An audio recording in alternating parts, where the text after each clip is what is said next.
پابندہ ہے. یعنی اگر کوئی اس لحاظ سے بھی جماعت احمدیہ پر پابندی لگانے کی کوشش کرے کہ جی آپ تو اپنے آپ کو دعویٰ کرتے ہیں ہم خلیفہ ہیں تو آپ کسی گورنمنٹ کو حاصل کرنے کی کوشش کریں گے، تو انہوں نے فرمایا جی خلیفہ کا یہ کام نہیں. ہم سمجھتے ہیں خلافت جو ہے وہ ایک روحانی جو ہے وہ سلسلہ ہے، اور کبھی بھی خلیفہ وقت جو ہے وہ کسی ملک کا بادشاہ نہیں بنایا جائے گا.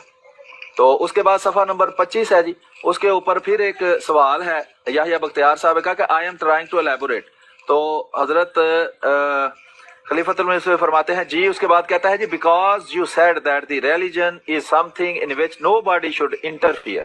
اب وہ معاملہ آ جاتا ہے کہ بنیادی جو ہمارا اعتراض تھا کہ جناب کیا اسمبلی کو یہ حق ہے کسی ملک کی کہ وہ کسی کے مذہب کا فیصلہ کرے؟ تو اب وہ اپنا پوائنٹ رکھ رہا ہے یحییٰ بختیار جو وکیل تھا حکومت کا کہ because you said that religion is something in which nobody should interfere, کہ مذہب ایک ایسی چیز ہے جس میں کسی کو جو ہے وہ دخل اندازی کرنے کی کی اجازت نہیں ہے. You ask this assembly that it should not involve it self in this, it is a matter of heart and conscious.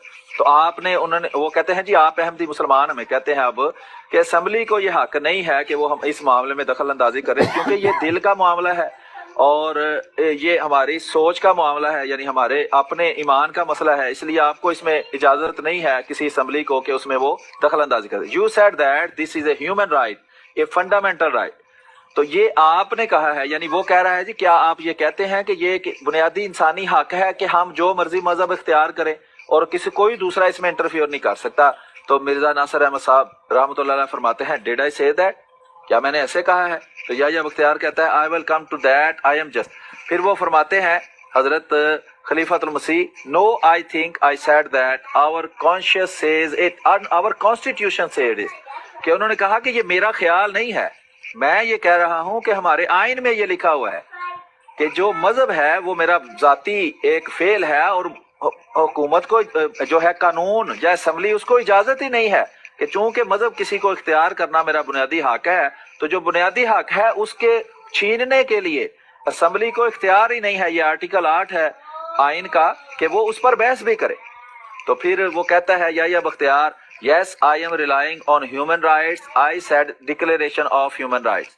پھر آگے صفحہ نمبر 28 ہے، اس پر فرماتے ہیں یحییٰ بختیار صاحب سوال کرتے ہیں that everybody has a right to have his religion to profess to practise and to propagate. یہ آرٹیکل نمبر 20 ہے جس کے بارے میں وہ کہہ رہا ہے آئین کا آرٹیکل نمبر 20.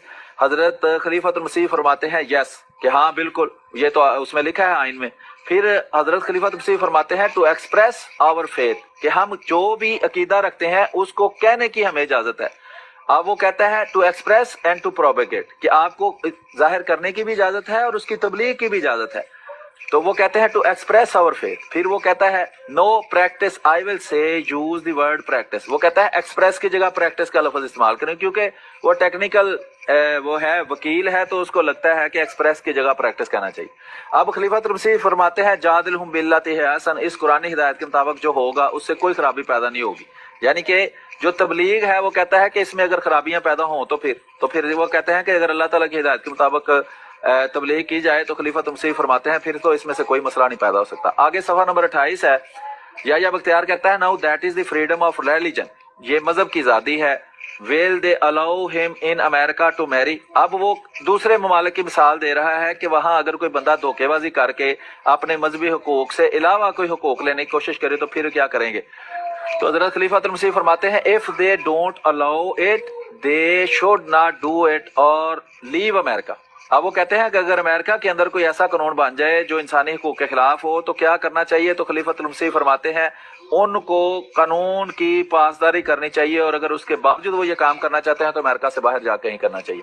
پھر یحییٰ بختیار کہتا ہے no but that is part of my faith, I am a Mormon Christian, it is a part of my faith, I want to practice my religion. When should the American state which bows for freedom of religion interfere and put me in jail؟